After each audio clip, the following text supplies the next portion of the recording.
got word of the video that had been released. I don't know the details of the confirmations, but should, in fact, this video be authentic, it's just one more indication of the viciousness and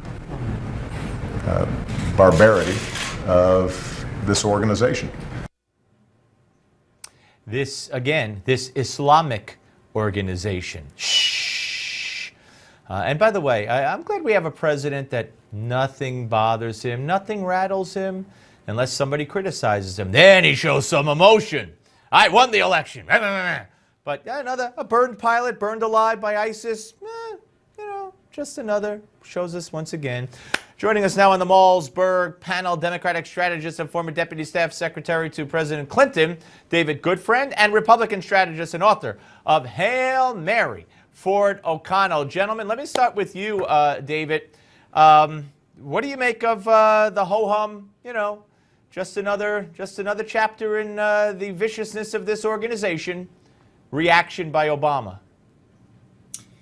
I think that President Obama is a very difficult to upset person, and that has actually caused me some consternation. I wish I'd see him pound his fist on the desk a little bit more and show more emotion. It's just not his style. But I will say this: be careful when you say we should identify Islamic or not, because Jordan, last time I checked, is an Islamic nation, and they just suffered a terrible loss. We're trying to hold together a coalition here in the Middle East. We're trying to keep Islamic allies on our side. The minute you get the President of the United States saying we're at war with Islam, you're going to lose those allies. And I think we have to be careful. We want to keep our alliance together to crush Islamic State, the organization, not shoot ourselves in the foot by alienating half the Islamic world with a stupid statement from the White House. So I think him keeping his head and keeping his cool is exactly what we need right now. Ford, I love the way Obama says this organization, like it doesn't have a name. Islamic, it's the first letter. Well, it's Islamic extremists, but I don't really care what the president has to say. This is a horrific situation. My condolences go out to the pilot and his family, but I judge President Obama on his actions, and President Obama does not want to destroy ISIL. What he wants to do is contain them, and unfortunately he's unable to contain them because they've doubled their territory in Syria. They're spreading to Afghanistan and Pakistan, and we're having a hard time pushing them back in Iraq. All you have to do is listen to Secretary Bob Gates, and he's basically saying, based on the resources that President Obama's approved, the goal of destroying ISIS is unattainable. So basically, this is just another feather. What we're going to need probably, and this is going to sound harsh, is we're probably going to need more YouTube videos like this to get more Arab partners in play to defeat ISIS, because it won't be the U.S. and President Obama. He's going to leave this mess to the next president, or to at least the Arab partners. David, I got to tell you. Yeah, go ahead. Because I can't resist, but the president did request an increase in Defense Department funding, and the Republicans have resisted that under the rubric of come on, David. You're playing gotcha politics, David. Let's be guys, serious here. If you want to fight them, we need the money. So I suppose you're going to tell me right. Because David, I've heard the president say, David, I've heard the president say, ladies and gentlemen, my fellow countrymen, we would annihilate ISIS, but we don't have the money. Yeah, I've heard that. You're right. You're absolutely right. Come on. This man wouldn't go after ISIS 100% because he doesn't want to. It's in the budget request. That's exactly itself, right, Steve. And David, I'm playing domestic gotcha politics is beneath even you on this subject. It doesn't matter how much we fund the Defense Department and the military. President Obama does not have the stomach to go after ISIS. It's going to take an attack on the U.S. homeland for him to wise up and put boots on the ground to take out ISIS and do what's necessary.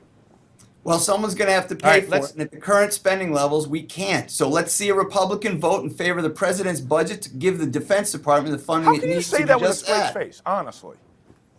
Oh, look, I mean, you got to pay for it. These things cost money. The Afghanistan war, the Iraq war, they were all budgeted. Those line items are gone now. I can give you all the budgets you want tomorrow, David. The president is still not going to do this. And for him to sit there and say his goal is to... All right, guys, one at a time. Wait a minute. We only have 30 seconds in this segment. Here's what needs to happen. Then the president needs to go to the nation and say, we are going to launch an all-out assault on ISIS. They will be destroyed within 6 months, and I'm going to call on the the Congress to authorize funding for that. You won't have one Republican vote against it. But this president doesn't want to do that, and everybody knows it. We're coming back. We're going to talk vaccines, and we're going to talk a little Super Bowl. Did you see the disgusting display by one of the receivers for the Seahawks? You will now.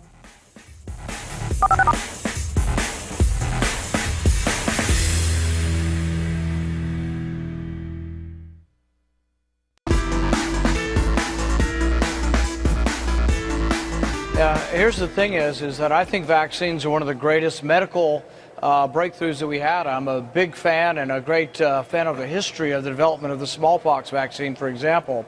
But, for most of our history, they have been voluntary. So I don't think I'm arguing for anything out of the ordinary. We're arguing for what most of our history has had.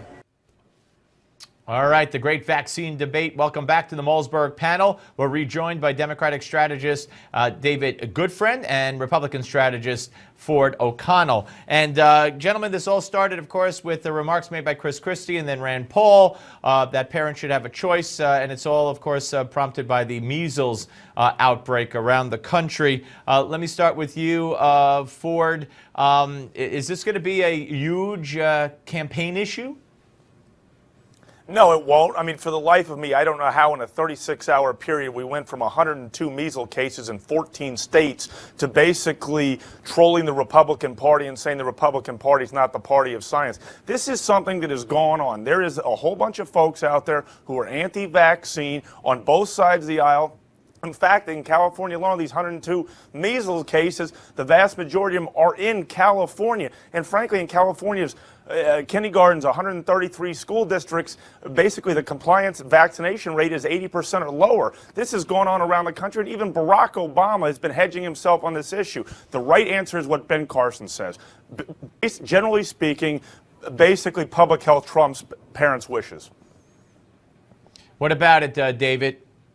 Well, I have to agree with my Republican colleague on this one. In fact, it was highly educated San Francisco liberal families that in many ways were the epicenter of this anti-immunization campaign. And for the life of me, I think it's just bizarre.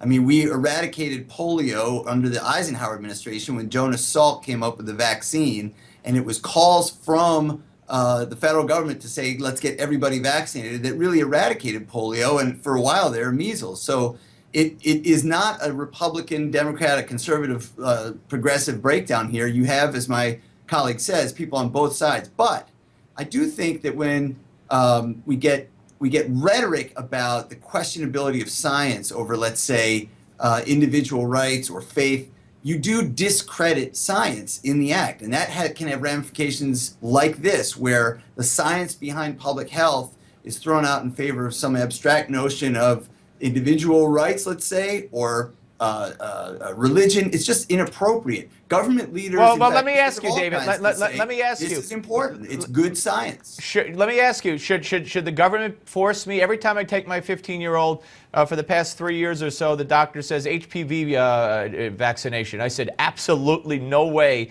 You'll put me in jail first. I'm not sticking my kid with some vaccination so some woman when she's 60 may not get cervical cancer. Now, should the government be able to force me to give that vaccination to my son? There's a very simple answer to that question. If your son or your daughter goes to a public school and there are incentives for you to get public education, and one of those is a strong recommendation, not a legal requirement, but a strong recommendation that you get immunized, that's the appropriate way to do it. No, the government should not force you to inject anything into your body that you don't want. But if you're part of a public school system, as my kid is, as I assume your kid is, then there's every indication that we should prevent the spread of disease within that school, which is a perfect place for. Well, nobody's going to get a disease within that school from this. This is for later on. This is for adulthood. Anyway, guys.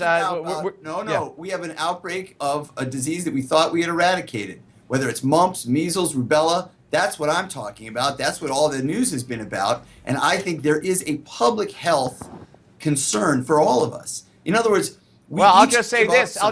If your kid's vaccinated, then they're not going to get it anyway. If your kid's not vaccinated and someone comes in and gets it, then you chose not to vaccinate your kid, and then your kid's going to get it. So I mean, I don't really see the sense of urgency. Well, that's not how it works. All right, guys. Well, we're out of time, and there are side effects. Even if it's 1 in a million kids that get debilitating permanent side effects from a vaccine, that's still somebody's kid. And I think a parent has to weigh that before they inject stuff into a otherwise healthy kid. Gentlemen, appreciate it. Give Me 5 is next. Don't go away.